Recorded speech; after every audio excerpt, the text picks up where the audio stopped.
தமிழ்நாடு, ஆந்திரா, கர்நாடகா, தெலுங்கானா, கேரளா ஆகிய தென்னிந்திய மாநிலங்களில் விடுதலை சிறுத்தைகள் கட்சியின் சார்பில் இந்த நாடாளுமன்ற பொதுத் தேர்தலில்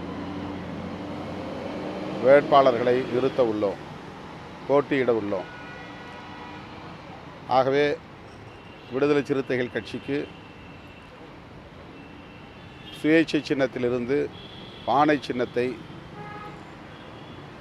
பொது சின்னமாக ஒதுக்கீடு செய்ய வேண்டும், முன்கூட்டியே அதை ஒதுக்கி தர வேண்டும் என்ற கோரிக்கை உள்ள மனுவை தேர்தல் ஆணையத்தில் ஒப்படைத்திருக்கிறோம்.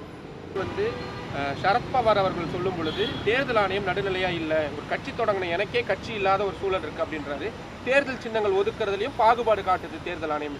இப்போ நீங்கள் முக்கியமான நேரத்தில் இப்படியான ஒரு சின்னம் கேட்குறீங்க, கிடைக்கும் அப்படின்ற நம்பிக்கை இருக்கா? தேர்தல் ஆணையம் நடுநிலையுடன் செயல்படுவாங்க நம்புறீங்களா? விடுதலை சிறுத்தைகள் கட்சிக்கு பொது சின்னம் ஒதுக்கப்படும் என்ற நம்பிக்கை உள்ளது. அதில் எந்த சந்தேகமும் எங்களுக்கு இல்லை.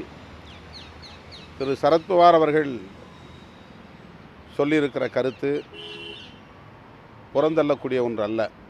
அண்மை காலமாக தேர்தல் ஆணையத்தின் அணுகுமுறைகள் அல்லது செயற்பாடுகள் ஆளும் கட்சியினரின் தலையீடுகள் இருப்பதை போன்ற ஒரு தோற்றத்தை உருவாக்குகிறது, அந்த சந்தேகத்தை எழுப்புகிறது.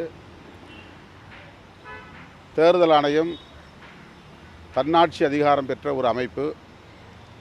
அரசியல் தலையீடுகள் இல்லாமல், ஆளுங்கட்சியினரின் தலையீடுகள் இல்லாமல் சுதந்திரமாக செயல்பட வேண்டும் என்று சரத்பவார் அவர்கள் மட்டுமல்ல, ஒட்டுமொத்த இந்திய குடிமக்கள் அனைவருமே எதிர்பார்க்கிறோம்.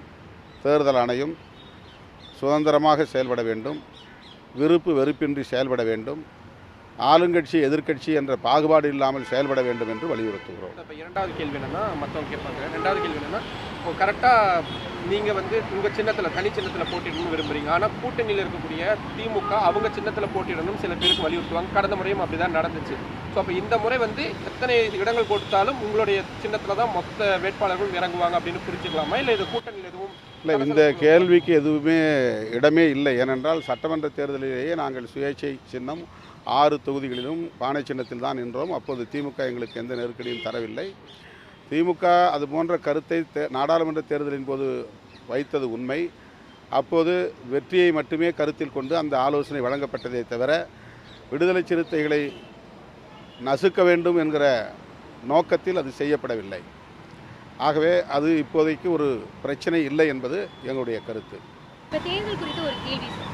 இப்போ தொடர்ந்து விசிகா பொது தொகுதியில் போட்டியிடணும்னு சொல்லிட்டு வலியுறுத்துகிறாங்க. எதனால அந்த மாதிரி தொடர்ந்து வலியுறுத்துறாங்க? இல்லை, பொது தொகுதியில் விசிகா போட்டியிடக்கூடாது என்று ஏதாவது வரையறை இருக்கிறதா? நாங்களும் ஒரு அரசியல் கட்சி, அனைத்து தரப்பு மக்களையும் பிரதிநிதித்துவப்படுத்துகிறோம். ஒவ்வொரு முறையும் நாங்கள் பொது தேர்தல் கூட்டணியிலே பொது தொகுதியும் வேண்டும் என்ற கோரிக்கையை 2001 முன்வைத்து வருகிறோம். எனவே இது புதிய கோரிக்கை அல்ல.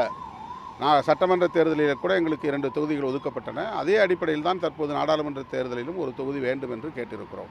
உடனுக்குடன் செய்திகளை தெரிந்து கொள்ள சன் நியூஸ் பெல் ஐகானை கிளிக் பண்ணுங்க.